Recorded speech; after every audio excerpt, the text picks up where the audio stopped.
Assalamualaikum warahmatullahi wabarakatuh. Waalaikumsalam warahmatullah. Kembali lagi bersama saya Syukron Ma'mun di podcast SMP berkualitas. SMP Membawa Ulum Bata-Bata berkualitas. Pada kesempatan kali ini saya hadir bersama salah satu pengelolanya langsung ya, yaitu Ustadz Ahmad Rifki. Boleh menyapa pemirsa mungkin Ustadz. Assalamualaikum. Waalaikumsalam warahmatullahi wabarakatuh. Iya, pada kesempatan kali ini saya bersama Ustadz Rifki dalam beberapa menit ke depan insya Allah akan berbicara berkenaan dengan manajemen sekolah ya Ustadz.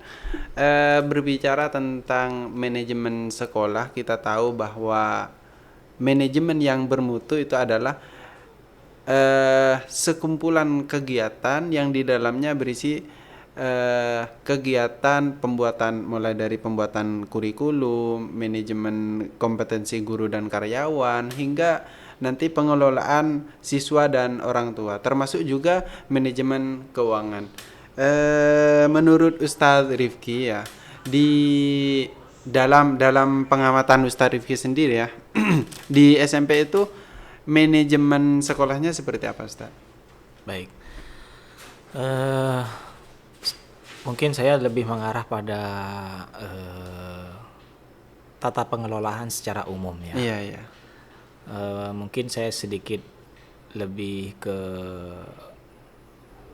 manajemen secara keseluruhan, bahwa manajerial di lembaga sekolah khususnya di SMP MUBA ini Iya. itu tidak lepas dari 8 standar yang telah ditentukan oleh Kementerian Pendidikan. Iya, iya. Ya. Jadi secara umum dan secara khusus pun kita melaksanakan kepengelolaan di lembaga ini mengacu pada 8 standar itu. Iya. Seperti itu. Ya, mulai dari standar isi, standar pengelola, standar pengelolaan maksudnya, kemudian standar proses, kemudian yang disampaikan tadi oleh Ustadz Syukron tentang pembiayaan juga itu Iya, ada iya. standarnya. Baik, Ustadz Rifki. Jadi sangat penting sekali ya manajemen sekolah itu untuk bagaimana nantinya sebuah manajemen itu dikatakan bermutu ketika sudah sesuai dengan 8 standar yang tadi disebutkan itu ya. Dari beberapa standar yang disebutkan tadi ada salah satu yaitu penyusunan kurikulum dan di dalamnya adalah termasuk penyusunan jadwal. Untuk di SMP sendiri itu di dalam menyusun jadwal sehingga kemudian sesuai dengan aktivitas guru itu sendiri, itu bagaimana Ustaz Rifki? Ya, kalau kita berbicara tentang struktur kurikulum lebih tepatnya ya. Iya. Tadi kurikulum seperti itu lebih mengarah pada struktur kurikulum. Sebetulnya itu banyak aspek yang perlu dipersiapkan dalam penyusunan jadwal misalkan, atau penetapan guru mapel misalkan. Iya. Itu banyak aspek yang perlu dipersiapkan. Iya. Di antaranya yang memang kalender pendidikan. Kemudian di struktur kurikulum itu juga perlu kita persiapkan dan itu harus dirapatkan bersama-sama. Iya. Tentunya seperti itu. Dalam penyusunan struktur kurikulum itu membutuhkan waktu yang lama. Yang lama ya. Ya. Karena memang nanti harus menyesuaikan dengan kesibukan guru itu sendiri ya. Iya. Atau jam guru itu sendiri, jam terbang guru itu sendiri ya, seperti itu.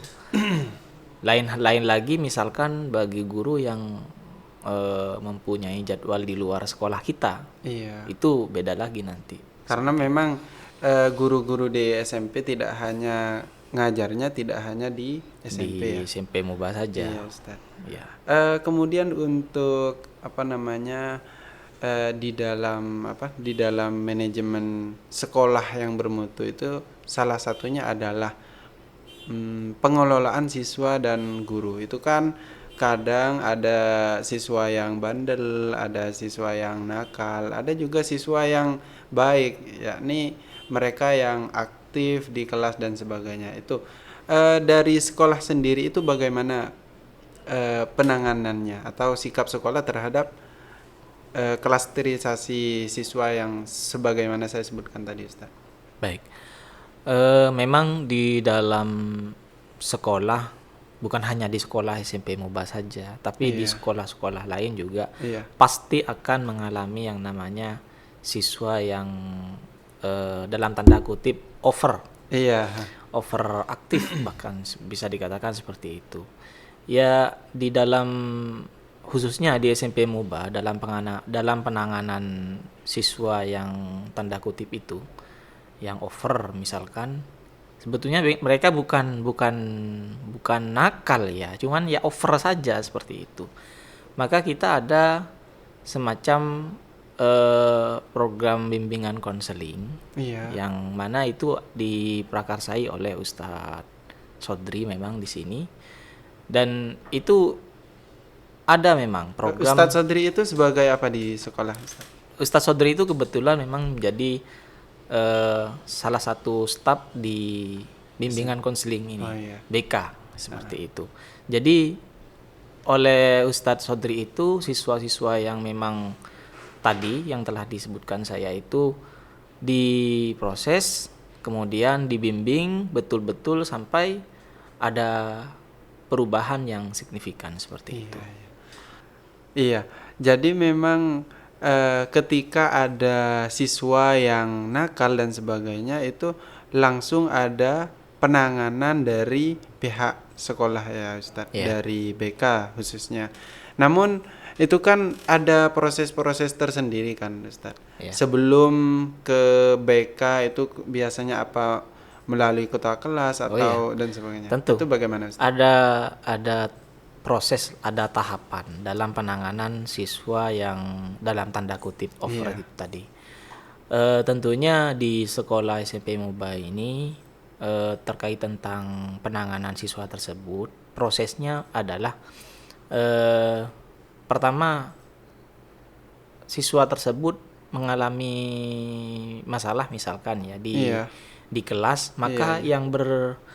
yang berhak mengatasi pertama kali adalah guru itu sendiri, guru yang ada di kelas itu sendiri. Iya. Kemudian setelah guru itu sudah berusaha semaksimal mungkin akan tapi tidak mampu, maka akan dilimpahkan kepada wali kelasnya. Wali kelas ya. Jadi Nah, wali kelas diaktifkan juga di dalam hal ini oh ya, iya, Ustaz? tentu. Jadi semua elemen yang ada di sekolah SMP MUBA ini memang betul-betul kita kerjasama betul seperti Iya, itu. iya. Dan itu sinergi sifatnya seperti itu. Iya, iya, Ustadz Rifki.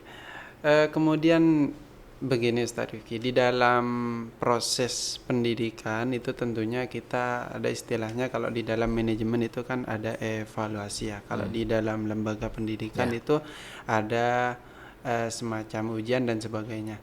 Atau kalau dalam bahasa manajemen sekolahnya itu adalah penilaian. Nah, untuk di SMP sendiri itu proses penilaiannya terhadap siswa itu bagaimana, Ustaz Rifki? Ya. Sesuai yang ada di dalam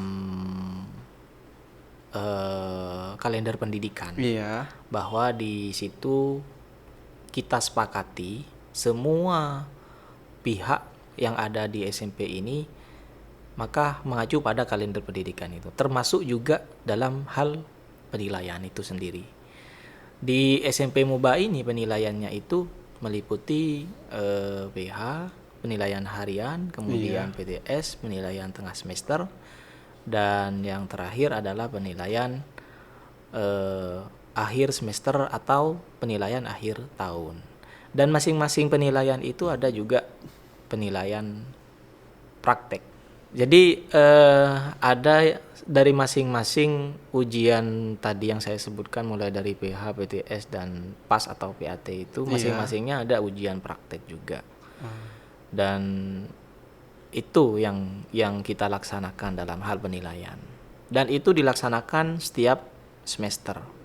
Jadi kalau dalam 1 tahun ada 2 semester, Berarti ada 2 kali ya ujian. ada 2 kali ujian. Iya. Dari Termasuk masing-masing ujian yang tadi saya sebutkan. iya iya. Berarti PH-nya 2 kali, kemudian PTS-nya 2 kali. PTS-nya 2 kali, Ya.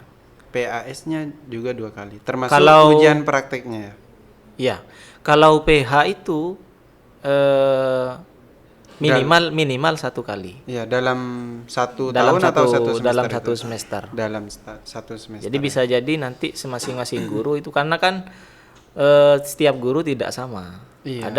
Ada yang melaksanakan 2 kali penilaian harian, ada yang 1 kali melaksanakan seperti itu. Tapi dari sekolah hanya menentukan ini ya, minimal sama maksimumnya. Iya, minimal. Iya. Kemudian harapan Ustadz Rifki selaku pengelola di SMP Mambolon Bata-Bata terhadap semua elemen sekolah termasuk guru, pengelola dan siswa juga ya, atau termasuk juga kepada orang tua dari siswa itu sendiri, itu seperti apa Ustadz? Ya, Harapannya. tentunya saya sebagai pengelola di SMP MUBA ini tidak lepas dari harapan kerjasamanya. Harapan kerja. Harapan yang berupa kerjasama yang sinergi antara semua elemen yang ada di SMP MUBA ini, baik dari guru, pengelola itu sendiri, kemudian siswa itu, bahkan orang tua itu pun juga diharapkan juga harus saling bekerja sama. Yang tujuannya yang tidak ada lain yaitu agar bisa menciptakan anak didik yang berkualitas itu sendiri, sesuai dengan moto yang ada di SMP MUBA ini adalah SMP yang berkualitas seperti itu. Baik, Ustadz Rifki, terima kasih atas wejangannya. Semoga apa yang kita bicarakan dari awal hingga akhir ini bermanfaat bagi saya khususnya, bagi Ustadz Rifki juga, dan untuk semua pemirsa atau para pendengar podcast SMP MUBA ini. Baik, sebelum saya tutup podcast SMP MUBA berkualitas ini, jangan lupa like, comment, and subscribe. Terima kasih. Wassalamualaikum warahmatullahi wabarakatuh.